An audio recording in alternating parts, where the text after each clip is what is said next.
मराठी मुळाक्षर आपण पाहणार आहोत। व्हिडिओ शेवटपर्यंत नक्की पहा, स्किप करू नका, कारण यामध्ये तुम्हाला मराठी वाचन कसं करावं, बाराखडी वाचन कसं करावं आणि बाराखडीमधील सर्व व्यंजन तुम्हाला इथे दिली जाणार आहेत, त्यामुळे तुम्ही स्किप करू नका। चला तर मग क अशा पद्धतीने लिहायचा।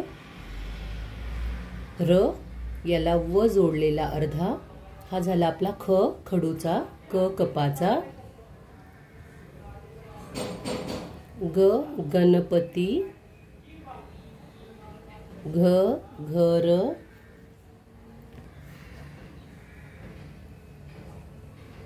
न असा याचा उच्चार होतो, सायलेंट आहे। च पहा अर्धा सी काढलेला आहे, त्याला वरती रेषा आणि पूर्ण एक उभी दांडी काढायची आहे, ही रेषा म्हणजे च झाला। छ पहा मराठी मधला 6 काढा, वरती थोडासा घ्या, त्याला गोल एक नॉट मारा आणि एक त्याला छोटीशी रेषा वाढा, छ छत्रीचा। ज उलटा सी, आडवी रेषा, एक उभी रेषा, ज जहाजाचा। डमरू सारखाच काढा, एक नॉट मारा, ई झाला हा, ईला आडवी रेषा मारा मध्यभागी, एक उभी रेषा वाढा, झ झगले। आणि त्र साठी अशा पद्धतीने त्र, ट टरबूज, एक छोटीशी उभी रेषा घ्या आणि त्याला अर्धा सी जोडा, झाला हा ट। आता सेम प्रोसेस, अर्धा ट काढा आणि त्याला पूर्ण ट जोडून काढा, ठ ठसा, ड रे डमरूचा, द पहा सगळे सी वर्ण आहेत, उभी रेषा आणि सी काढा आणि त्याला गोल नॉट मारा, झाला हा ढ। त्यानंतर न बाणाचा, धनुष्य बाणाचा मधील वापरणारा हा न आपला, त पहा एक उभी रेषा, त तलवार, थ एक नॉट अशी पुढे घ्या, मराठी मधील एक काढा, त्याला अर्धा कर्व काढा आणि उभी रेषा जोडा, हा झाला थ थडगे किंवा पक्ष्यांचा थवा जो आहे तो। द सेम ड सारखाच काढायचं, उभी रेषा, अर्धा चंद्र आणि द, हा झाला आपला द रे दरवाजा किंवा द दगड। ध याला वरती छ मध्ये आणि ध मध्ये थोडासा फरक आहे, वरतीच नॉट मारा, मराठी मधला 6 काढा आणि वरती उभी रेषेला जोडून घ्या, ध धनुष्याचा। न रे नळाचा, ही एक अशी रेषा मारा आणि याला इथे नॉट मारा, झाला न नळाचा, अतिशय सोपा आहे। त्यानंतर प पतंग,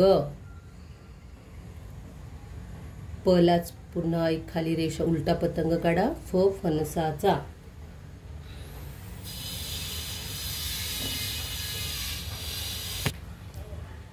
फ फणस झाला। ब पहा व काढायचा आहे आपला, जसा आपला होता तसा, आणि त्याच्या पोटामध्ये एक उभी रेषा मारायची आहे, ब बदक, भ भटजी, भ सारखाच म पण आहे, फक्त त्याला वरती नॉट द्यायची नाही, इथे नॉट दिली की भ भटजी तयार होणार, हा झाला म मका। य पहा खूप सोपा आहे, याला कर्व द्यायचा आहे आधी, अर्धा सी आपण काढतो त्याप्रमाणे, य आणि खाली जोडून घ्या, य गाईचा य, र रवी,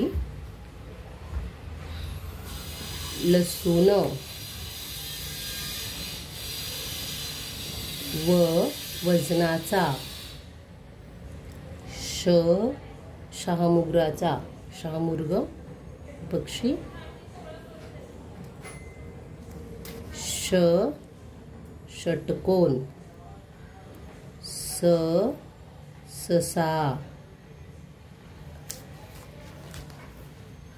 त्यानंतर ह हत्तीचा पण पाहून घ्या कसा सोपा आहे, असा काढा आणि त्याला ह जोडा, ह हत्ती, एक छोटासा आणि एक दुसरा एक गोल, त्याच्या कोपऱ्यावरती एक रेषा जोडा, मध्यभागी नको नाही तर तो क तयार होईल मग। ळ बाळाचा, क्षत्रिय अशा पद्धतीने, आणि ज्ञ ज्ञानाचा, ज्ञ ज्ञानेश्वरांचा। तर अशा प्रकारे बाराखडी किंवा मराठी मुळाक्षर अतिशय सोपे आहेत। एकूण आपली मुळाक्षर 36 आहेत, सगळी मिळून 36 मुळाक्षर म्हणजे व्यंजन आणि स्वर वेगळे, स्वर आपले आहेत 12 तर अशा प्रकारे 12 आणि 36 हे दोन्हीही स्वर आणि व्यंजनं तुम्हाला येणं गरजेचं आहे। जेव्हा तुम्हाला मुळाक्षरं वाचता येतील किंवा लिहिता येतील तेव्हा पुढील 12 कडे तुम्हाला लिहिता येईल। आणि असेच नवनवीन व्हिडिओ पाहण्यासाठी आपल्या चॅनलला सबस्क्राईब करा, शेअर करा आणि बेल आयकॉन समोरील बटनाला प्रेस करा। हा व्हिडिओ आपल्या मुलांपर्यंत नक्की पोहोचवा।